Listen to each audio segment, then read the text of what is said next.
Hi, this is Glenn Burden at the Maker Hive, and this is the PressurePot Caddy. PressurePot Caddy allows you to maximize the use of your pressure pot by giving you a shelf for multiple molds at one time. For those of you not familiar with or new to casting, a pressure pot is the essential part of that process. Whether you're casting blanks for pen turning or casting other resins for jewelry, you want to make sure you get the bubbles out, and one way to do that is with a pressure pot.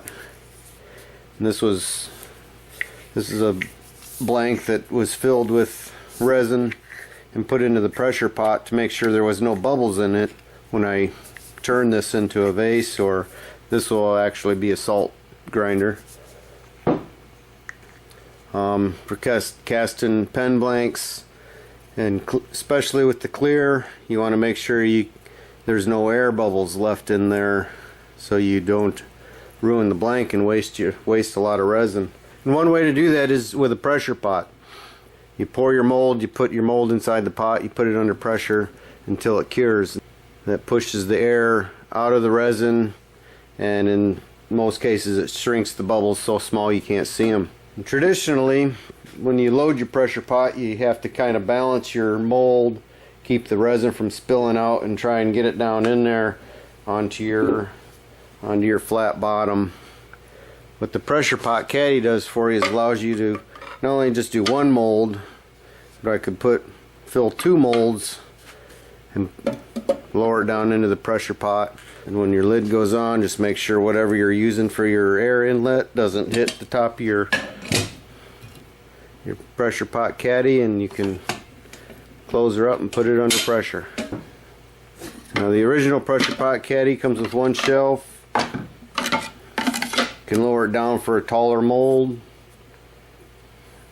This is too tall. This was actually laid down like this in the pressure pot.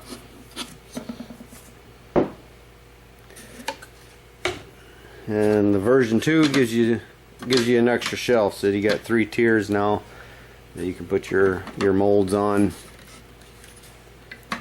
And they again are also removable for taller projects. I like a lot of different options. I do flat casting like this. I also do vertical casting with 3/4 acrylic tubes. So the version 2 comes with holes in it. The shelves will work on either caddy. But this holds my tubes vertical so they're not flopping around. I can lower a whole tray of them down into the pressure pot. One thing with horizontal casting like this, everybody in the pen turning world has probably noticed that you get separation of colors. One color seems to be dominant on the bottom side, the other color gets dominant on the top side. You can see it here. Vertical casting gives you a little bit different mix than the horizontal casting. I like them both. I use them both. I'm not saying one's better than the other. But I went a step further with the vertical casting, and I designed these plates. It has divots cut into it, and your angles. What those divots do is allow the pen tube to sit at an angle on the tray so they're not sliding off, and each one gives you a fairly relative close angle. That one goes on the bottom. The center tray is oblong cut for 4 tubes. That goes on the bottom tier, and then you can lay your tubes in at an angle and get some pretty unique designs. This one I set on 45 degree, poured it in, let it set, rotated it, poured the black in, let it set, rotated, and kept doing that each time it would set up. This one I just left at 45 and just filled the different layers, cut that one down and polished it a little bit. Now you're able to do 4 tubes at a time. And then a 4th one back there. You could pour some in, rotate it each time you pour some in. You could change the angles each time you pour some in. There's just a few different possibilities there to get some unique looking blanks. Both the single shelf and the dual shelf is available on our website, along with sets of tubes and rubber stoppers. Extra shells are available with or without the holes. They'll fit either system. The vertical casting shells are available.